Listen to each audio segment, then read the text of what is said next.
Buenas tardes nuevamente, bienvenidos al relato de hoy, que es una continuación del relato sobre mi bajada al centro que inicié en el video más reciente. Esa es la parte 2, como eh, avisé en el relato anterior, decidí hacer esta versión por entregas, muy al estilo decimonónico o principios del siglo XX también. Y esta es la segunda parte del relato que decidí se puede titular sobre el invento de la luz, sin dar a conocer la segunda parte del título, que develaría el final, o más bien el sentido de todo este relato. Así es que podemos titularlo sobre el invento de la luz. Segunda parte.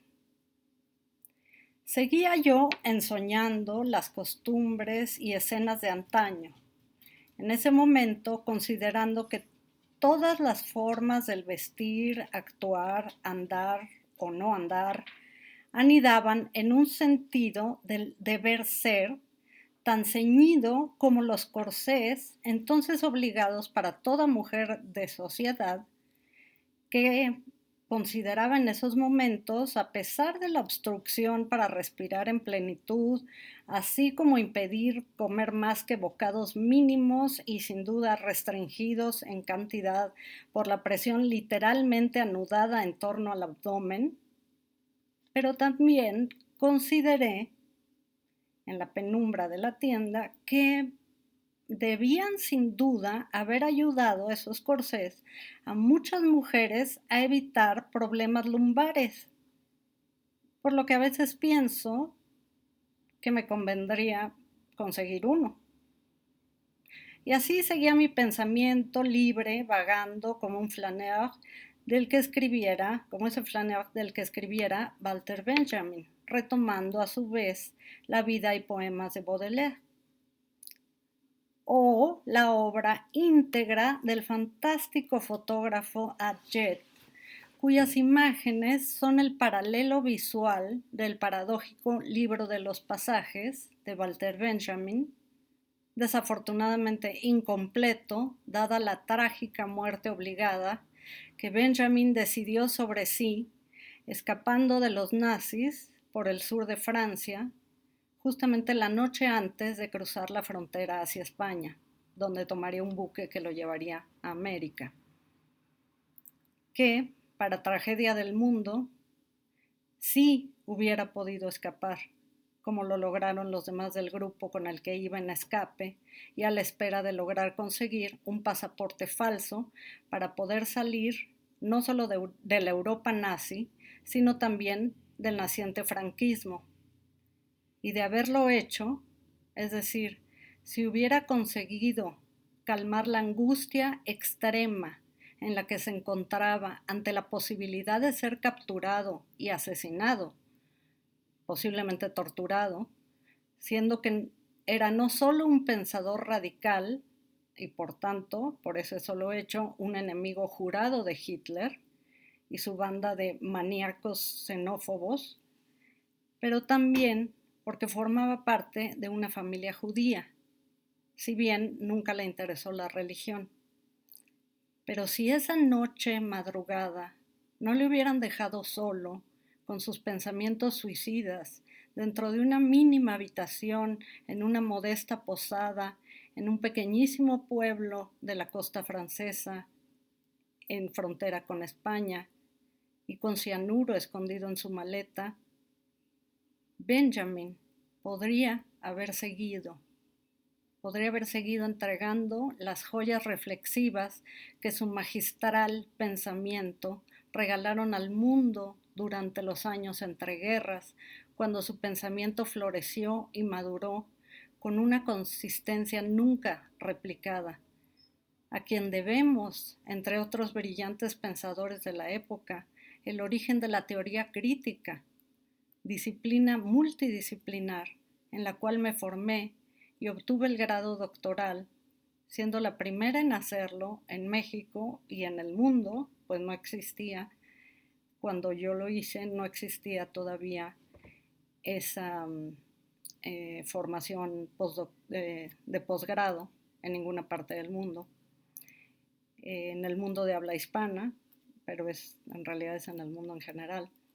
Cuando me titulé con honores del 17 Instituto de Estudios Críticos. Y así seguía mi mente divagando entre derivas que enlazaban mis consideraciones presentes sobre las costumbres de antaño y el presente de mi existencia, desde las más puras raíces de la existencia misma, del orden del pensamiento teórico crítico, entre cuyas habitaciones rondaba mi propio pensar, cuando me di cuenta que ciertamente don Fermín estaba regresando a su lugar de eventual ocupación tras el mostrador. Discerní su figura regresando de la trastienda y noté que mientras lo hacía hablaba más para sí que para mí. No pude entender muy bien qué es lo que decía. Mientras caminaba, el hombre veía lo que traía en las manos. Parecían 2 trozos de papel impresos en un formato similar. Finalmente me dijo: mire, por favor acérquese. Caminé pues hacia el robusto mostrador, que ya para entonces me resultaba extrañamente muy familiar, y me detuve, esperando aquello que don Fermín quería confiarme tras puertas cerradas, según estábamos por su decisión y mi aceptación. Colocó entonces los 2 papeles, menores que un formato de media carta, uno al lado del otro. Resultaba bastante difícil descifrar con claridad y rapidez lo que en ellos estaba impreso. De nuevo, esperé a que mis ojos hicieran un esfuerzo extra, esta vez para poder leer lo que parecían 2 recibos de algún tipo de servicio doméstico. Podían ser recibos municipales o estatales de agua, de teléfono o predial, gas o luz, aún no lo sabía, pero ya asumía que sería alguna de estas posibilidades. Don Fermín no había vuelto a decir palabra y parecía observar ambos recibos con mucha detención y concentración. Ambos recibos para él de cabeza, pues los había acomodado de tal manera que el frente y sentido de ambos quedara dispuesto a mi vista y lectura. Así pues, me agaché un poco más, siendo que no llevaba mis lentes, no recuerdo por qué, hasta que pude leer las palabras y cifras con claridad.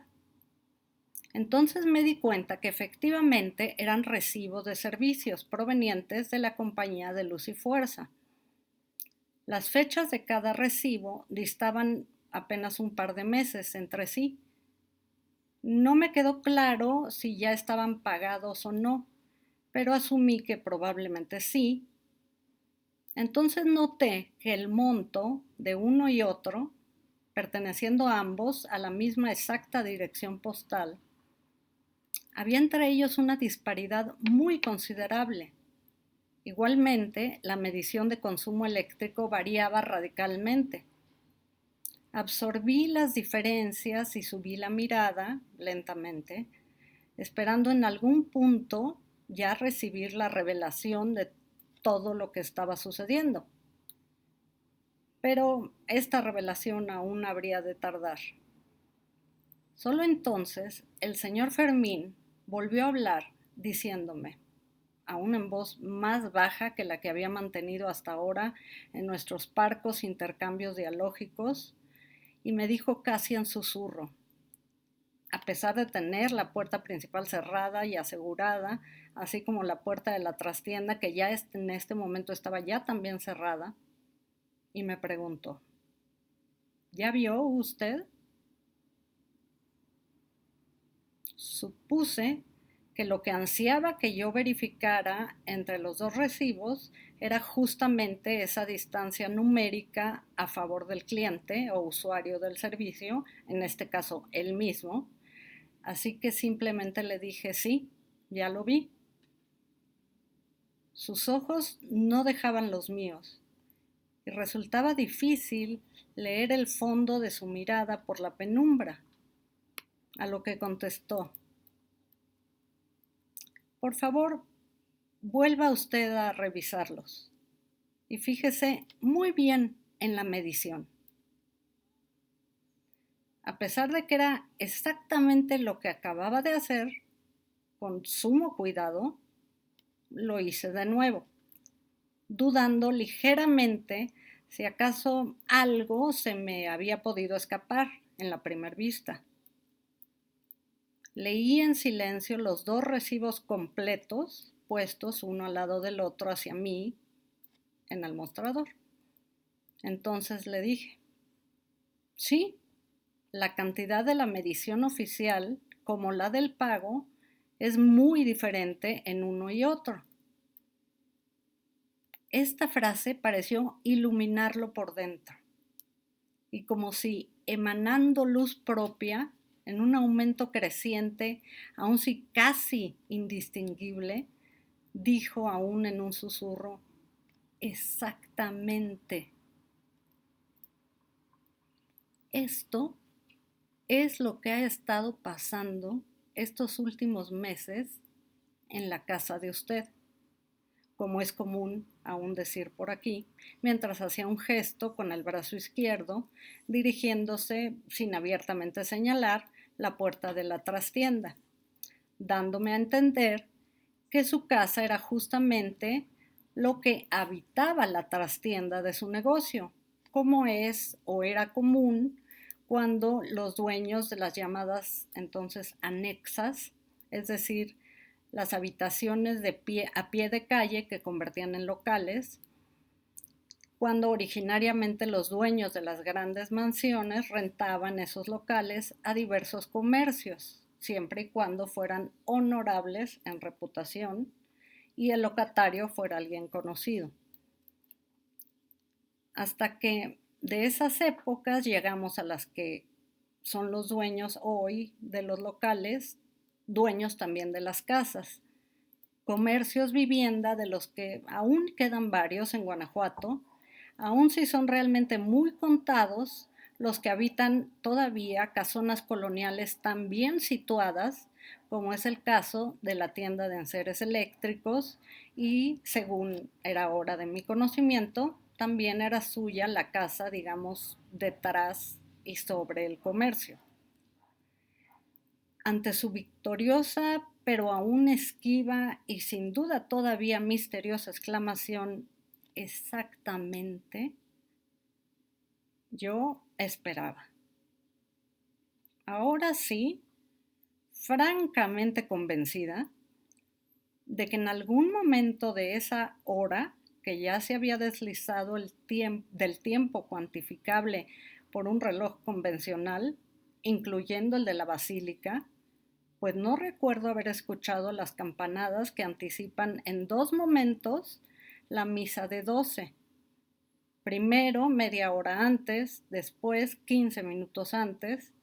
ni tampoco el más insistente repique que anuncia efectivamente el inicio de la misa. Lo que me parecía ya señal inequívoca de que sin darme cuenta había entrado a alguna especie de universo paralelo. Y como tal, mi única función era entonces reaccionar a lo que don Fermín fuera a decir a continuación. Lo que siguió a estas consideraciones preliminares, como anticipaba en la primera parte de este relato,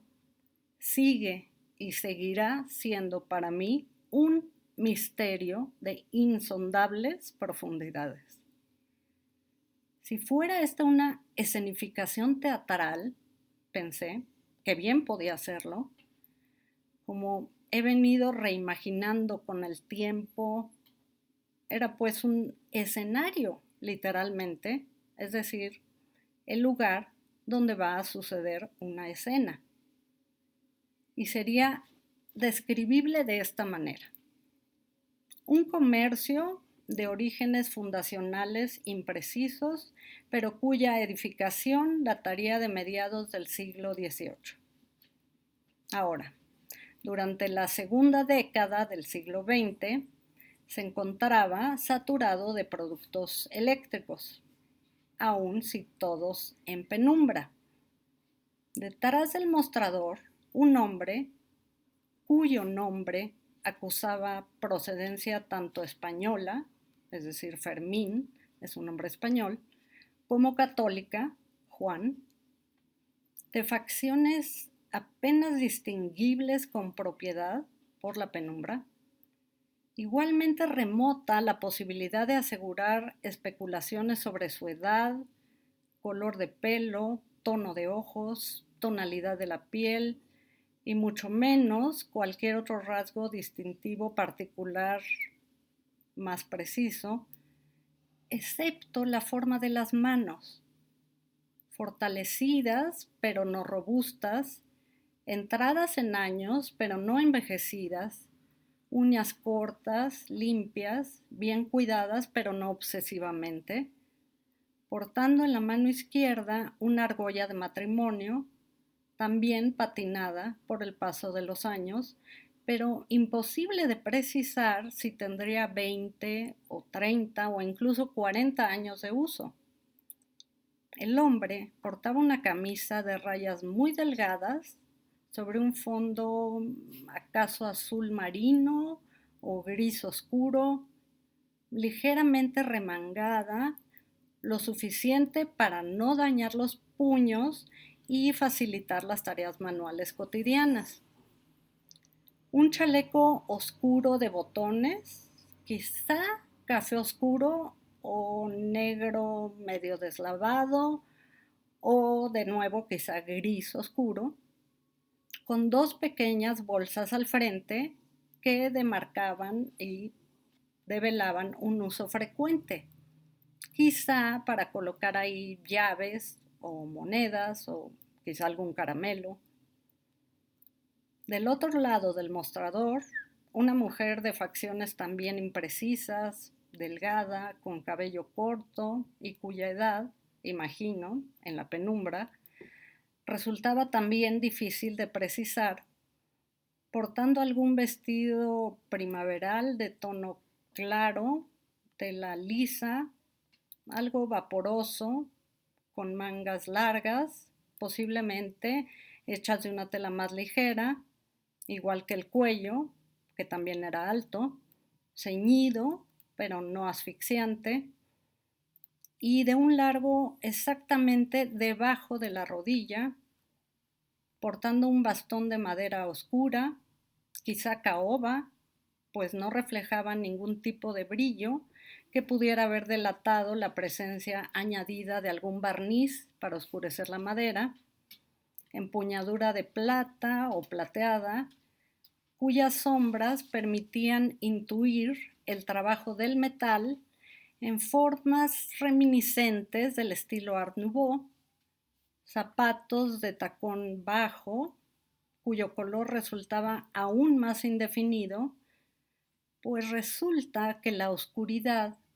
suele asentarse con mayor intensidad hacia las zonas inferiores de los espacios, como si queriendo reposar en el piso, convertida en polvo o restos de humo, convertida en cenizas. El porqué de esa sensación en torno a esta forma de oscuridad asentable, como decidí llamarla, no sabría decir los porqués, pero parecería que respondiera de alguna manera a las leyes de gravedad que rigen el resto de los cuerpos, si bien descriptible como un entrecuerpo. La oscuridad debe tener sus propias leyes y aconteceres, conforme dialoga con el aire y las partículas de polvo o residuos, incluso de piel muerta, que se acciona y detiene a placer y discreción según avanza el tiempo y la iluminación exterior que parece mantenerse en estado de posible infiltración constante. Y así, entre gradientes de oscuridad, se disponía el escenario, como hubiera resultado obvio desde el inicio de lo sucedido y su relato. Era un escenario dispuesto al pasar de lo que habría de pasar. Esto es, el pasar respirable, vagamente audible, si bien no realmente visible, el pasar de la vida y sus designios. Este relato terminará en la siguiente entrega, que será la parte 3, sobre el invento de la luz. Muchas gracias por su tiempo y escucha.